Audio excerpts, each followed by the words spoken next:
నీతి ఆయోగ్ దివ్య భారత్ నివేదికలో ఆంధ్రప్రదేశ్ పర్యాటకానికి పెద్దపీట వేయడం అనేది కూటమి ప్రభుత్వం, ముఖ్యమంత్రి చంద్రబాబు నాయుడు గారు, ఉప ముఖ్యమంత్రి పవన్ కళ్యాణ్ గారు, పైన ఉన్నటువంటి ప్రధానమంత్రి నరేంద్ర మోడీ గారి యొక్క ఆలోచనలు,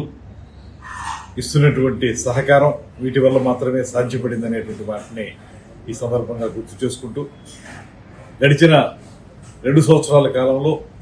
ఆంధ్రప్రదేశ్లో పర్యాటక రంగాన్ని ముందుకు తీసుకెళ్ళడానికి ఈ కూటమి ప్రభుత్వం తీసుకొచ్చినటువంటి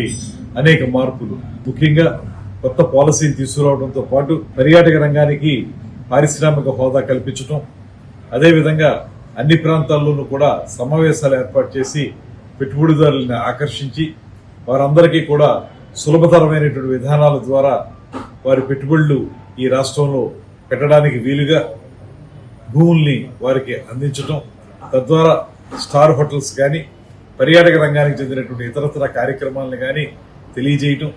వీటన్నిటితో పాటు జాతీయ అంతర్జాతీయ స్థాయిల్లో జరిగినటువంటి అనేక సమావేశాల్లో, అనేక సదస్సుల్లో మన ఆంధ్రప్రదేశ్ యొక్క గొప్పదనాన్ని పర్యాటక శాఖ ప్రత్యేకించి వెళ్లి అక్కడ వారందరికీ తెలియజేసి, ఇది మా ఆంధ్రప్రదేశ్ లో ఉన్నటువంటి అందాలు, ఇది మా ఆంధ్రప్రదేశ్ యొక్క ప్రభుత్వ విధానం అనేటువంటి మాటలను తెలియజెప్పడం ద్వారా మొత్తంగా చూసుకున్నప్పుడు ఒక విజిబిలిటీని బాగా తీసుకురాగలిగాం. ఆ విజిబిలిటీ వల్ల ఇవాళ మన యొక్క ఆంధ్రప్రదేశ్ యొక్క అందాలు గాని, ఆంధ్రప్రదేశ్ లో పర్యాటక రంగం అభివృద్ధి చెందడానికి అవసరమైనటువంటి అవకాశాలు గాని ప్రస్ఫుటంగా జాతీయ స్థాయిలోను అంతర్జాతీయ స్థాయిలోను తెలిసి, దానివల్ల చాలా మంది పెట్టుబడిదారులు ముందుకొచ్చి ఆంధ్రప్రదేశ్ లో పర్యాటక రంగాన్ని అభివృద్ధి చేయడానికి చేసే ప్రయత్నంలో ఒక పక్కన కేంద్ర ప్రభుత్వం ఇస్తున్నటువంటి సహకారం, సాస్కి గాని,